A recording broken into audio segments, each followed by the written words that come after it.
In the quiet hours of twilight, when the ground exhales the warmth it gathered during the day and shadows stretch long and thin across leaf litter and stone, a small, ancient presence begins to move. It does not announce itself with silk or venom, nor does it strike with speed or precision. Instead, it walks, patiently, deliberately, on legs that seem impossibly long for a body so compact. This is the harvestman, a creature often mistaken for a spider, yet separated from them by a deep evolutionary gulf. To encounter a harvestman is to glimpse a lineage that has endured almost unchanged while continents drifted, forests rose and fell, and countless dominant species vanished into dust. Long before humans tilled fields or named seasons, harvestmen were already here. Fossil evidence traces their ancestry back more than 400 million years, to a time when life was only beginning to conquer land. They emerged alongside the earliest terrestrial arthropods, navigating a world without flowers, birds, or mammals. While spiders evolved silk, venom, and complex predatory strategies, harvestmen followed a different path.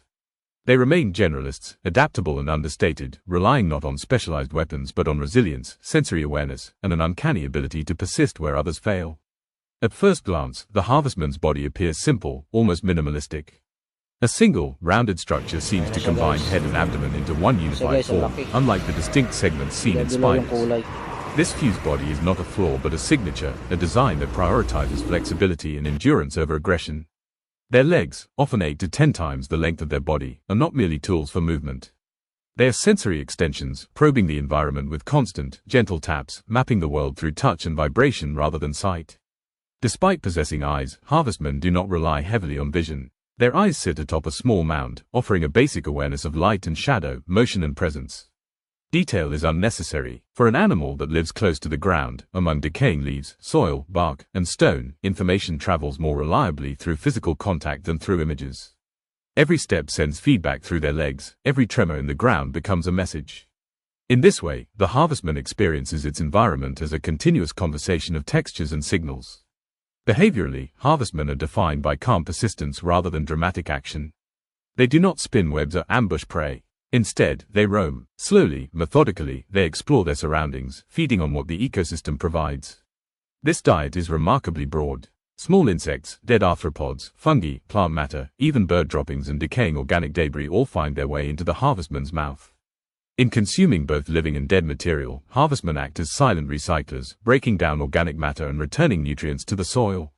This role places them at a unique intersection within the ecosystem. They are not apex predators, nor are they passive scavengers. They occupy a middle ground, regulating populations of smaller organisms while accelerating decomposition. Where harvestmen thrive, the forest floor remains active, alive with invisible processes of renewal.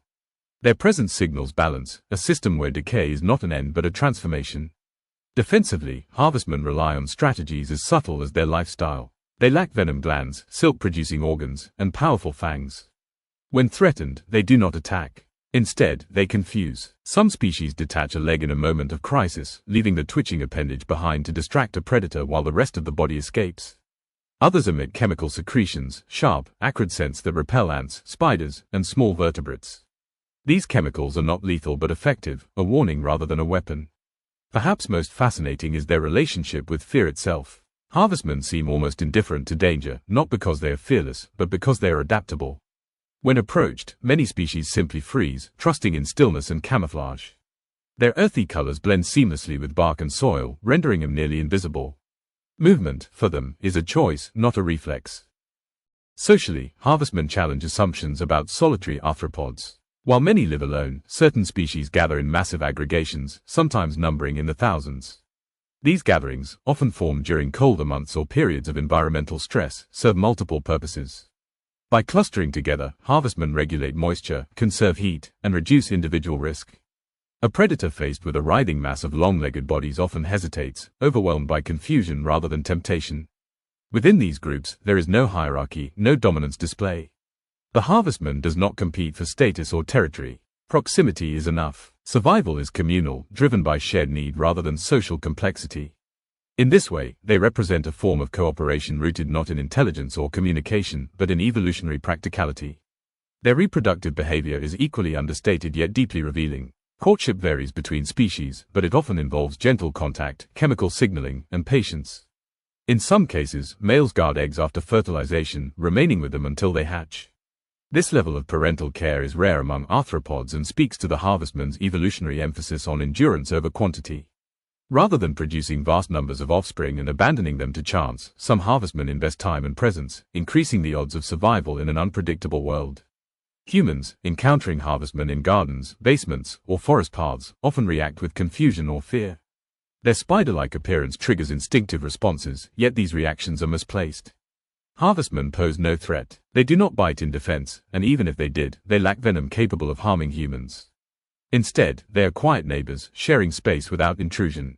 In agricultural settings, their presence can even be beneficial, reducing populations of pest insects and accelerating the breakdown of organic waste. Culturally, harvestmen have occupied a strange position in human imagination. In folklore, they are sometimes associated with harvest seasons, abundance, and the turning of the year. Their appearance in late summer and autumn, coinciding with agricultural harvests, earned them the common name. In other traditions, they are symbols of patience and humility, creatures that endure not through force, but through balance. Yet despite their longevity and ecological importance, harvestmen remain largely overlooked. They do not inspire the awe reserved for predators nor the affection granted to pollinators. Their quiet effectiveness makes them easy to ignore. And still, they persist, unchanged in essence, walking the same paths their ancestors traced hundreds of millions of years ago. As night deepens and the forest floor grows alive with subtle motion, the harvestman continues its journey. Each step is a continuation of an ancient rhythm, a reminder that survival does not always favor the strongest or the most aggressive. Sometimes, it favors the adaptable, the patient, and the quietly essential. As darkness settles more fully over the forest floor, the harvestman becomes increasingly active, not because it prefers night in the way predators do, but because night offers stability.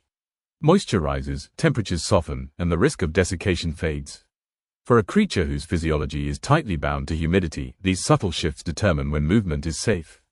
The harvestman does not rush into the night. It eases into it, legs extending outward like living antennae, tasting the terrain before committing its body to motion. The physical structure of the harvestman reveals a philosophy shaped by deep time rather than short-term advantage. Its cuticle is thin compared to many arthropods, allowing flexibility but demanding environmental caution. Water loss is a constant threat. This vulnerability has shaped nearly every aspect of its behavior, from its preference for shaded habitats to its tendency to remain motionless during dry conditions. Survival here is not about overpowering threats, but about knowing when not to move. Unlike spiders, whose segmented bodies allow specialized functions to operate independently, the harvestman's fused body simplifies internal coordination. Organs are compact, efficient, and tightly integrated. This design limits extreme specialization but grants durability. Over hundreds of millions of years, this balance has proven sufficient. While countless lineages experimented with complexity and vanished, the harvestman remained quietly successful in its consistency. Movement itself is a study in restraint. Each step is slow, measured, and deliberate. The legs, impossibly long and fragile in appearance, are reinforced by a unique internal structure that distributes stress evenly. They are not built for speed or jumping, but for endurance. One pair often acts as primary sensory limbs, lifted slightly higher than the others, sweeping the air and ground ahead.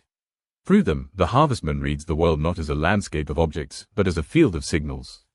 Feeding, when it occurs, is unceremonious. There is no chase, no capture sequence. The harvestman encounters food as it moves, responding opportunistically. Small insects are subdued not by venom, but by physical restraint and chewing mouthparts. Dead organisms are consumed with equal efficiency. Fungi, pollen, and fragments of plant tissue supplement the diet. This omnivory is not a weakness but a strength. It frees the harvestman from dependence on any single resource, allowing it to persist through seasonal shifts and ecological disruptions. In this role, harvestmen act as biological moderators. They prevent the accumulation of organic debris while keeping populations of small invertebrates in check. Their impact is subtle, almost invisible, yet widespread. Remove them, and the balance shifts. Decomposition slows, insect numbers rise unevenly, and the quiet efficiency of the forest floor begins to falter.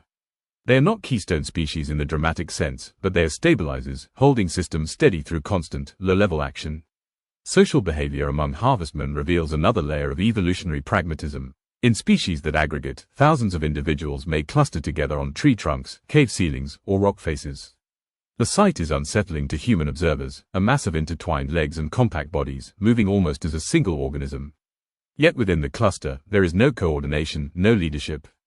Each individual responds to the same environmental pressures, arriving at the same solution independently. These aggregations reduce moisture loss, buffer temperature fluctuations, and dilute predation risk. A predator attacking such a group encounters confusion rather than opportunity. Movement ripples through the cluster unpredictably, overwhelming the predator's ability to focus. It is defense through chaos, achieved without planning or intent. Evolution has shaped a behavior that looks social, yet remains fundamentally individualistic. Reproduction unfolds quietly, often hidden beneath leaves or within crevices. Mating rituals are subdued, relying on proximity, chemical cues, and patience. In some species, males guard eggs long after fertilization, standing watch over them for days or even weeks. This behavior demands stillness and vulnerability, yet it dramatically increases offspring survival. In a lineage defined by endurance, this investment makes sense. The harvestman does not rely on numbers alone. It relies on continuity.